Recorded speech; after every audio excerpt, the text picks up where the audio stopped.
Senator Booker. Thank you, Mr. Chairman, Your Honor. Hi, Senator. So I spoke yesterday, and I appreciate the attention which you gave me talking about how this is not a normal time. And I want to reiterate that one more time as cogently as I can, because this is something like we've just never seen before in the history of the United States. We're not just days away from Election Day, but people are actually voting right now. Close to 1 million people in my state have already voted, and about 10 million people voted nationally.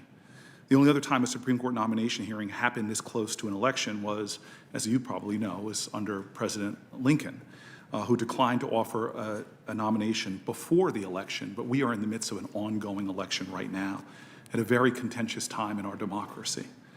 It's probably not normal also because people are already speaking in this election, and it seems like we are rushing through this process when many of my colleagues on this committee said just 4 years ago that we should not proceed to fill a vacancy that opened 269 days before an election. And the words of some of my colleagues, including the chairman, was to use our words against us. We would not do exactly what we're doing right now. It's also not normal, clearly, because we're in the middle of a pandemic. And we have tens of thousands of new COVID infections every single day, widespread food insecurity like we haven't seen these kind of food lines in my lifetime, I don't think. People across our country are struggling, and unfortunately we see that we are right now not dealing with this crisis. We are instead literally having closed the Senate virtually, and the only proceedings that are being allowed to go forward are not the issues of helping people who are struggling, but dealing with this. And it's not normal that we have a president who has repeatedly attacked the legitimacy of our institutions. So much so, and I've never seen something like this in my lifetime, that his former cabinet members, his former chief of staff, all talk about the danger he represents to the country we all love. In fact, probably one of the most respected person on both sides of the aisle, General Mattis, who served as our Secretary of Defense, went as far as to say, a man who has been very reserved in his comments, that Donald Trump is a danger to our democracy. We are at a time that the legitimacy of our institutions are at stake. And it's not normal that the president would further cast a shadow over your nomination as well as the independence of the court by saying he would only nominate justices who would tear down Roe v. Wade, who would overturn ACA. And it's not normal amidst this all, and again, something that I find hard to believe that we're talking about, is that we have a president who cannot commit himself to the peaceful transfer of power. Now, in the light of this abnormality, most Americans think we should wait on your nomination. It's an illegitimate process. Most Americans think that we should wait. Today, and I appreciate you not following the news, but 90 of your fellow faculty members from Notre Dame wrote an open letter calling on you for the sake of our democracy. They didn't speak to whether you're right or left or your judicial philosophy or qualifications. They wrote an impassioned letter for the sake of our democracy. They publicly issued a statement asking that your nomination, that you withdraw from this nomination process and have it be halted until after the November election. This is not normal. And again, the overwhelming majority of Americans want to wait, but my colleagues here are not listening. And so I'm going to ask you some questions that if you had told me 5 years ago that would be questions asked at a Supreme Court nomination hearing, I would have thought they wouldn't be possible. But unfortunately, I think they're necessary to ask you. And I hope that you'll give me direct answers. The first one, you've already spoken towards issues of racism and how you deplore it. But I want to just ask you very simply, and I imagine you'll give me a very short, resolute answer. But you condemn white supremacy, correct? Yes. Thank you. I'm glad to see that you said that. I wish our president would say that so resolutely and unequivocally as well. But we are at a time that Americans are literally fearful because their president cannot do that in the resolute manner in which you did. I'm sorry that that question had to even be asked at this time. Here's another one. Do you believe that every president should make a commitment unequivocally and resolutely to the peaceful transfer of power? Well, Senator, that seems to me to be pulling me in a little bit into this question of whether the president has said that he would not peacefully leave office. And so to the extent that this is a political controversy right now, as a judge, I want to stay out of it, and I don't want to express a view on. So, Judge, I appreciate what you've said about respecting our founding fathers, about the originalism. It's remarkable that we're at a place right now that this is becoming a question and a topic, but I'm asking you, in light of our founding fathers, in light of our traditions, in light that everyone who serves in that office has sworn an oath where they, quote, swear to preserve and protect and defend the Constitution of the United States, I'm just asking you, should a president commit themselves, like our founding fathers, I think, have a clear intention, like the grace that George Washington showed, to the peaceful transfer of power? Is that something that presidents should be able to do? Well, one of the beauties of America from the beginning of the Republic is that we have had peaceful transfers of power, and that disappointed voters have accepted the new leaders that come into office. And that's not true in every country. And I think it is part of the genius of our Constitution and the good faith and goodwill of the American people that we haven't had the situations that have arisen in so many other countries where there have been, where those issues have been present. Thank you, Your Honor. Do you think that the president has the power to pardon himself for any past or future crimes he may have committed against the United States of America? Well, Senator Booker, that would be a legal question. That would be a constitutional question. And so in keeping with my obligation not to give hints, previews, or forecasts of how I would resolve the case, that's not one that I can answer. Well, I think I agree with you that it is an issue right now, something I never thought would be an issue before, but it is an issue that our president may intend to pardon himself for future crimes or past crimes. If a president is personally responsible for several $100 million in debt while he's in office, potentially to foreign entities, do you think he has a responsibility to disclose who his lenders are, especially given the emoluments clause? Well, Senator, there's litigation about the emoluments clause. I think it was in the Fourth Circuit. I don't know where it stands, but that clearly is an issue that's being litigated, and one present in courts is not one on which I can offer an opinion. Thank you. I think it's disturbing that we're having this conversation. I think it's disturbing that we have a president that has brought what should be settled in the minds of most Americans. Presidents should reveal what their debts are, especially if they're to foreign nations. Presidents should not be able to pardon themselves for future crimes. Presidents should condemn white supremacy. Presidents should commit themselves to the peaceful transfer of power. Judge Barrett, you've seen a lot of my colleagues and I put up pictures of people in this room and the stories we've told, and I've appreciated the way you've listened. It's not a stretch to understand why a lot of Americans are afraid right now. All we have to do is look at the statements and actions of my Republican colleagues, the Republican Party platform, and the president who nominated you. And even some of your own words, which have been read by my previous colleagues around the Affordable Care Act. President Trump, who nominated you for this vacancy, has not only explicitly stated that the Supreme Court should overturn the Affordable Care Act, but he promised that he would nominate a judge who would, quote, do the right thing, unlike Bush's appointee, John Roberts, on Obamacare. The president has tried to do this legislatively. He's tried to do it administratively. He's failed time and time again, but he's promised over and over again to tear down the Affordable Care Act. Meanwhile, all of my Republican colleagues on this committee, except for one, has voted to overturn the Affordable Care Act because House and Senate Republicans have tried to do it 70 times. The one Republican who did not was an attorney general who joined 20 state attorney generals who sued to overturn the Affordable Care Act. You yourself said, and now I will quote you, that Chief Justice Roberts pushed the Affordable Care Act beyond its plausible meaning to save the statute. The same Chief Justice Roberts that Trump implied didn't do the right thing. And so, Judge Barrett, you have said that if you were on the court, you will hear and consider the arguments from both sides. I was actually very interested when you said that you would put your family members in the shoes of litigants on both sides. Given all that you've heard said over and over again about the intentions to tear away the Affordable Care Act, to end the Affordable Care Act, given what you've heard about the people who rely on it,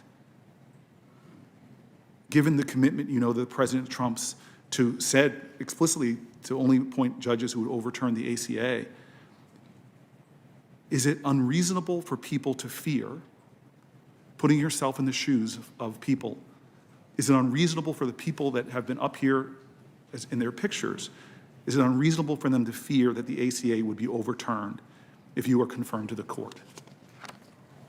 Well, Senator, I want to stress to you, Senator Booker, as I've stressed to some of your colleagues today, that I am my own person.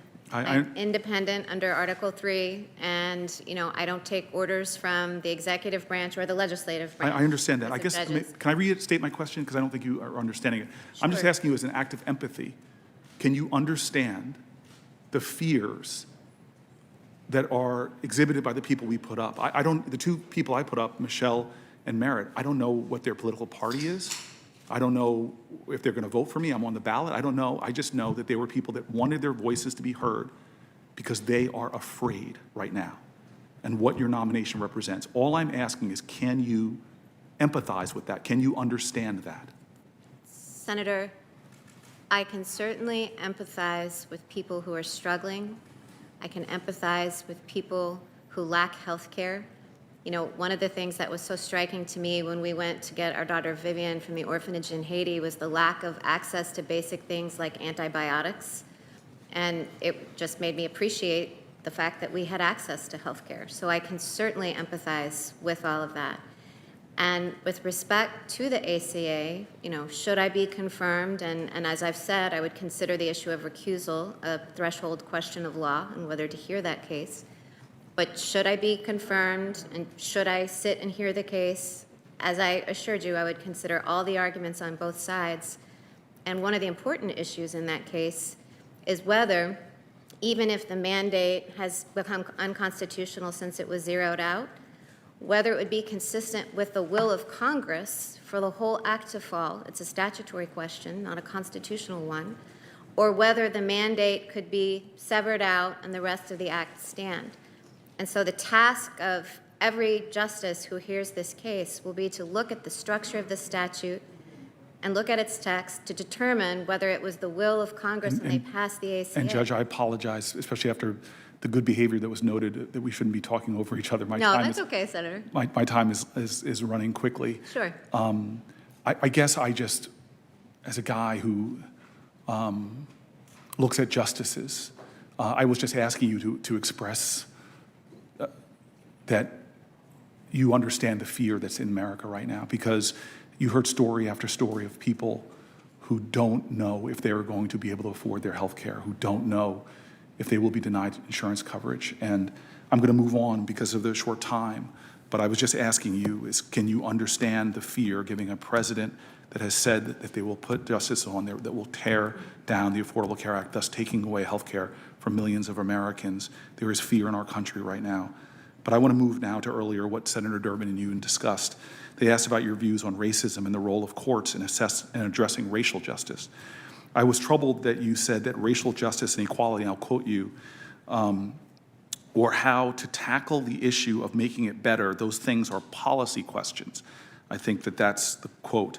How to tackle the issue of making it better, the racial injustice, those things are policy questions and not for the court. The federal government's own data, and this is, I think you and I referenced this in our private conversation, which I appreciate.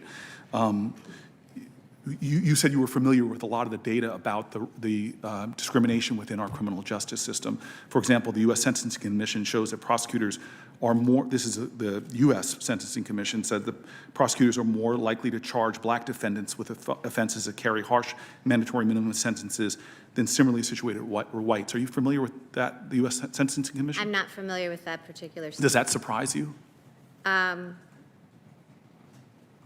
I mean, I don't know, Senator Booker, that seems an odd thing for me to express an opinion out. As you I'm not asking you, these are facts. These are just facts. And as you and I am not familiar with that study. As you and I discussed, I am aware that there is evidence and that there have been studies of systemic racism or implicit bias in the justice system. So I am aware of that issue. I was not aware of You're aware of evidence that there is implicit racial bias?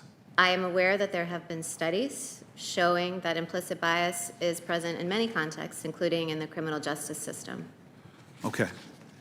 I'm just going to read some of these other statistics because I think they're really important, and this is independent data from the U.S. Sentencing Commission. And black defendants, again, are compared with similarly situated white defendants who are subject to 3-strike sentencing enhancement at a significant higher rate, which on average added 10 years to sentences. You're not familiar with that study? I'm not familiar with that study. Do such cases come before the Seventh Circuit? The 3 strikes cases? Yes. Are you talking about the 3 strikes, the Prison Litigation Reform Act cases where they're struck out, or are you talking about? I'm asking cases in the criminal justice system that relate to racial bias. Do they come before the court? So certainly we have discrimination cases. Certainly there are 1983 cases or Title VII cases. I would imagine so. And in your research for those cases, you familiarize yourself with a lot of the data on the discrimination within the system? That, we familiarize ourselves with the arguments the parties make and the information that they put in the record. And in some cases, I have had parties submit, or it's submitted in the district court technically and then made part of the record. And so I just want to be clear. Do you believe that there is, in fact, implicit racial bias in the criminal justice system? Well, Which is just a yes or no question. Do you believe, in fact, that there is implicit racial bias in the criminal justice system? Senator, it would be hard to imagine a criminal justice system as big as ours not having any implicit bias in it. So is that a yes? Senator, yes, I think that in our large criminal justice system, it would be inconceivable that there wasn't some implicit bias. Okay. Over the last 2 years, about 121 of President Trump's judicial nominees to the federal court have said unequivocally that there is implicit racial bias within the justice system, quite clearly. I'd like to turn to an opinion you wrote last year about race discrimination, Smith versus Illinois Department of Transportation.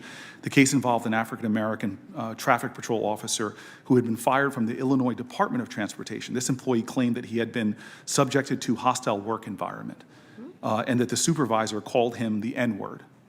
But you ruled that the employee had failed to make the case that he had been fired in retaliation for his complaints about race discrimination. And now you acknowledged that, quote, and I'm going to quote you now, the N-word is an egregious racial epithet, but you went on to insist that the employee couldn't, quote, win simply by proving that the N-word was uttered at them, and that he failed to show that his supervisor's use of the N-word against him, quote, altered the conditions of his employment and created a hostile or abusive working environment. And you said that even based on his own subjective experience, this black employee had, quote, no evidence that his supervisors were lashing out at him because he was black. I'm very surprised to have to make this point at all, but even a staunch conservative like Justice Kavanaugh, in my questioning of him, spoke to the obvious harm here in a way that you don't seem to. He wrote in a Court of Appeals case that, quote, being called the N-word by a supervisor suffices by itself to establish a racially hostile work environment. And you disagreed with that. Why do you believe that the law recognizes the harm that is inflicted on a black person in this country when they are called that word by their work supervisor, or by anyone really for that matter, and all the history dredged up in that word, centuries of harm? Why do you believe differently than Justice Kavanaugh? Well, Senator Booker, that opinion does not take a position different than Justice Kavanaugh. It expressly and was written very carefully to leave open the possibility that one use of that word would be sufficient to make out a hostile work environment claim. The problem was that in that case, the evidence that the plaintiff had relied on to establish the hostile work environment involved he was driving the wrong way down a ramp, and then expletives were used, not the N-word. And the N-word was used after his termination had already begun. And he didn't argue under clear Supreme Court precedent. I didn't make up the objective-subjective element. Under clear Supreme Court precedent, both are required. And he didn't say that it altered the terms of, that's not how he pled or made his case. And it was a unanimous panel decision.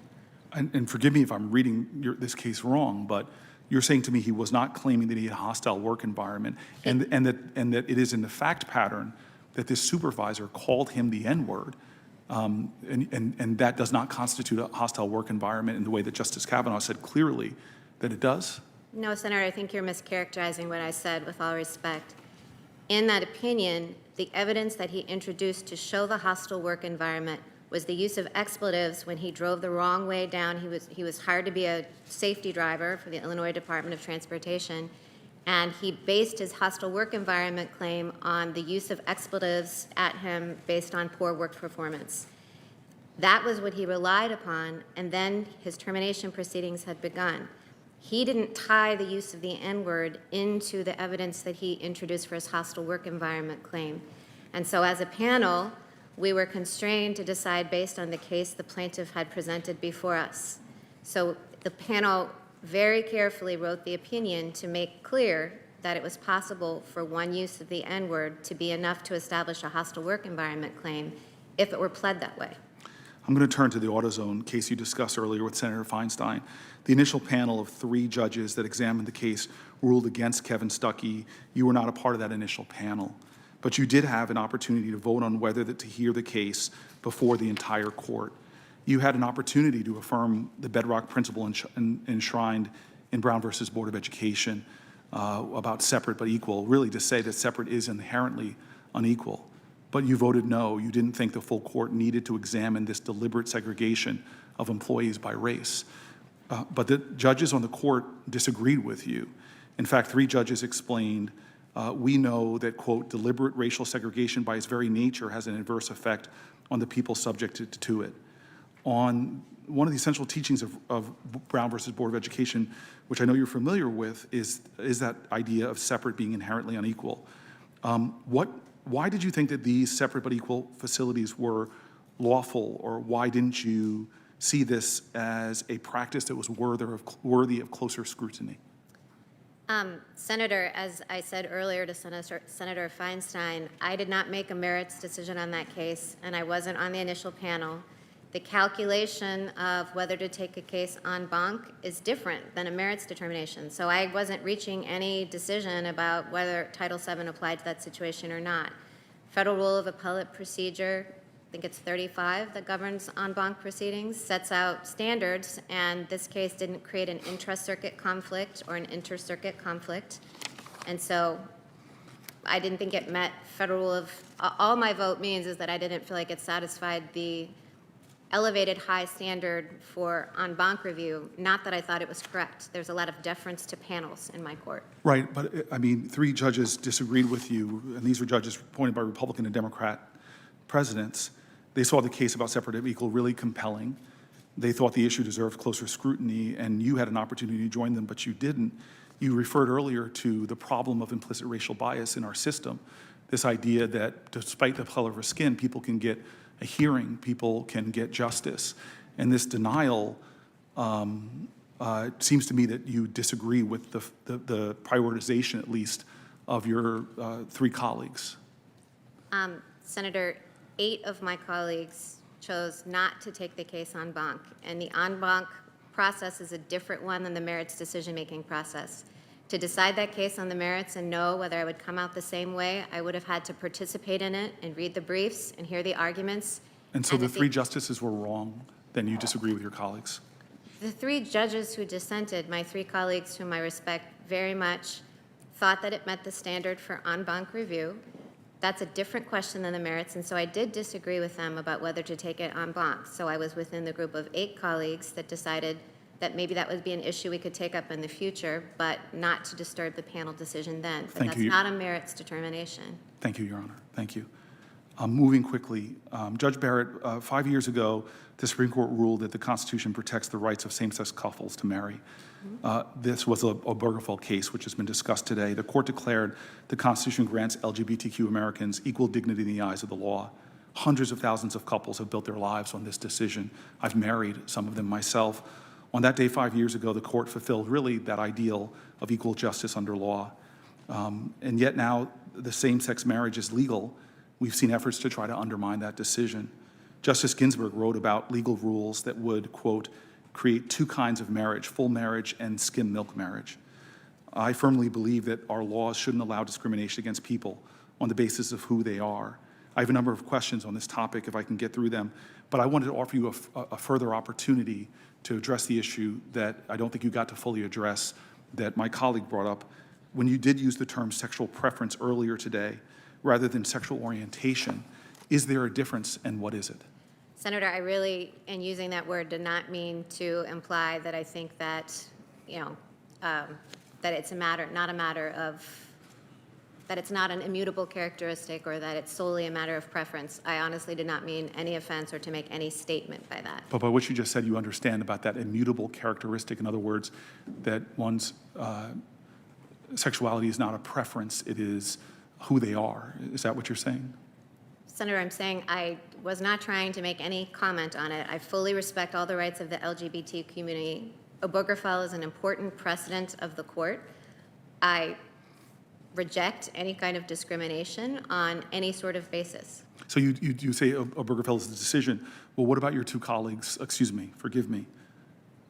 What about Alito and Thomas, who have said that the court has created a problem that only it can fix? They clearly don't see that as a precedent worth following. You just said Obergefell is a precedent. I said Obergefell, of course, Obergefell is a precedent. It is an important precedent. As you pointed out, there are reliance interests now on Obergefell as to why Justices Alito and Thomas have called for its overruling in the recent opinion that they issued. I can't really speak to. They call it a problem. Do you know what they're referring to? Well, Senator Booker, I don't know what Justices Thomas and Alito were thinking. That you'd have to ask them. So we're now seeing cases where gay and lesbian Americans are being denied equal access to Social Security survivors' benefits. One same-sex couple in Arizona was together for 43 years, got married, but one of them died 6 months later, and now the surviving spouse is being denied benefits because they weren't married long enough after 43 years together in love. Does this violate the rule of equal treatment that the Supreme Court has laid down? Well, in Obergefell, could you repeat the facts of this? They were together for 43 years. The law changed and allowed them to marry. They married. One died soon after, and they're being denied survivor benefits because they weren't married long enough because the law wrongfully denied them that equality. So that would be a legal question that would have to come up and be decided in the context of a real case. I mean, it's plain that Obergefell recognizes the full right of same-sex couples to marry, but the question of what are the implications of that for benefits would be something that would come up with before a court later. But there are some precedents. Maybe I can ask a different Sure. question. Can a hairdresser refuse to serve an interracial couple's wedding because they disapprove of interracial marriages? Well, Loving versus Virginia follows directly from Brown, and it makes unconstitutional any attempt to prohibit or forbid interracial marriage. Could they refuse to serve a black couple's wedding? Could a baker or a florist refuse to? Title VII prohibits any sort of discrimination on the basis of race by places of public accommodation. How about an interfaith wedding? Well, Senator, I feel like you're taking me down a road of hypotheticals that is going to get me into trouble here because, as you know, I can't opine on how cases would be resolved, and I've said that whether they're easy questions or hard questions, I can't do that. So I'm not the lawyer that you are, but you seem to honor the precedents that are enough to protect discrimination against African Americans, interracial couples, but you stop on saying that unequivocally about people stopping on religious discrimination or against a Muslim couple's wedding or an interfaith wedding? Well, Senator, I think, what Title VII says, as I'm sure you know, is Title VII prohibits discrimination on the basis of race, on the basis of sex. All I can do is say, refer to the statute. But of course, as to whether there would be evidence to show or whether any particular encounter between a customer and a florist or a baker violated Title VII, that would be a case that would have to come up, as I discussed with Senator Sass, with real litigants, litigated on a full record. So you're asking a series of hypotheticals. And so I'm assuming that you will not respond, or for the same reasons you've uttered before, you will not respond about whether a florist can refuse to serve a same-sex couple. Well, it sounds like you're on your way to talking about Masterpiece Cake Shop and some of the cases that are very hotly contested and winding their way through the courts. And so I want to make sure that I'm not in a position where I'm eliciting any views that would bear on litigation that's very active. Well, and I guess you maybe can understand if we go back to the question that both I and Senator Hirono asked you about what you said you didn't mean to offend about whether it's a choice or not. These are about, are they immutable characteristics of an individual, like their race? I just want to just close by saying the story of some folks in my home community of New Jersey, Emily, Sonessa, and Jan Moore. They've been together for 51 years. They've raised 3 children. At last count, and I think that that's a good way of putting it, they have 18 grandchildren and 20 great-grandchildren.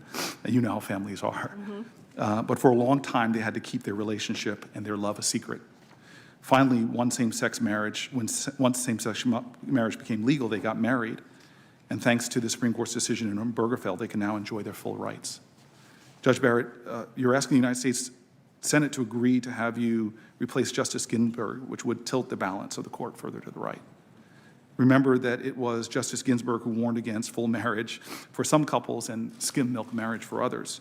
Like so many couples in my state of New Jersey and around the country, Emily, Jan are worried about what might happen if the Supreme Court starts to peel back some of their hard-fought rights.